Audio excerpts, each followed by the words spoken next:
dukkana gannaan taphatu ijoolleen qe'ee biyya ifii kattisitu baate gadaatu addunyaa ifee wala boomsaa hangafummaan kooshee Oromoo abboomsaa irreechi Oromoo madda tokkummaati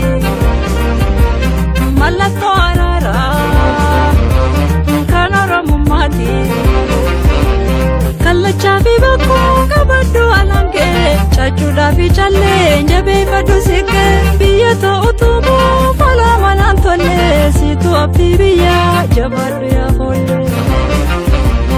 Oromiyaa bal'oo keessa buburraaqa Oromoon nagayaa har'a milkiisaa qaba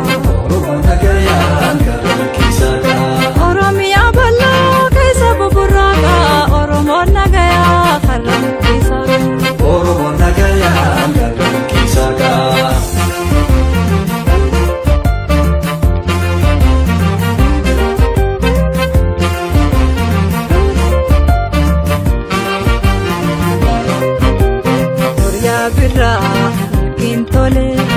Kintole ya birra Firafi firin irrecha birra Damil koine walanku Firafi firin irrecha birra Damil koine walanku Orya birra Kintole ya birra Firafi firin irrecha birra Damil koine walanku Firafi firin irrecha birra Damil koine walanku Oromoon hundi bakka jiru diina danqara dukkana gannaa irra dabre ifa akaara malkatti bahee eebba abbaan of hangafoomsa barri kan milkii ta'u irrechaatu ifoomsa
Sagaltamman garbaa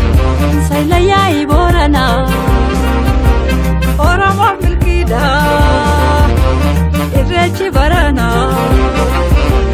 kallachaa fi bakkoo qabaddu alangee chachuudhaa fi callee jabeeffadhu siqqee biyya ta'utuubuu falaa manaan tollee siitu abdii biyyaa jabaadhu yaa foollee Oromiyaa bal'oo keessa buburraaqa Oromoon nagayaa har'a milkiisaa qaba Oromoon nagayaa har'a milkiisaa qaba Oromiyaa bal'oo keessa buburraaqa Oromoon nagayaa har'a milkiisaa qaba Oromoon nagayaa har'a milkiisaa qaba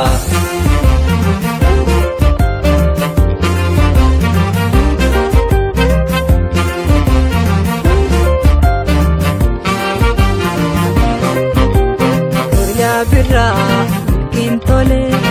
kintole ya birra Firafi firin irrecha birra Damil koine walanku Firafi firin irrecha birra Damil koine walanku Orya birra kintole ya birra Firafi firin irrecha birra Damil koine walanku Firafi firin irrecha birra Damil koine walanku Oromoon hundi bakka jiru diina danqara dukkana gannaa irra dabre ifa akaara malkatti bahee eebba abbaan of hangafoomsa barri kan milkii ta'u irrechaatu ifoomsa Oromoon hundi bakka jiru diina danqara dukkana gannaa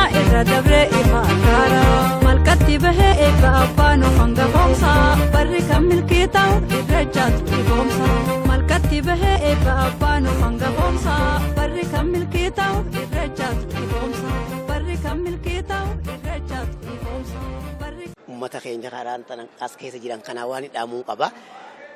arra yeroo arraan tana biyya tana kala nuti biyyatti tun biyya teenya jedhamti biyya teenya nuti warra qoflu wajji qofan lamaree warra booy wajjin hin boonyu beeka dhaamsa ummata kiyya ummata biyya san jirus akka gaaritti ummatachi jirsanii wajjin simannaa godhanii haala tokko haala bareedaa wajjin ummata san keessatti dhaamsan godhaa fi warra karaa kana naggatachuu fedhees warra jiraachuu fedhees warra nagee barbaadu wajjin biyya teenya kana nagee godhuun barbaada ummata kiyyaaf saniin dhaama barbaada bagaa nagayaan isiniin ga'ee bagaa walumaan nuun ga'een isiniin jaa galatooma.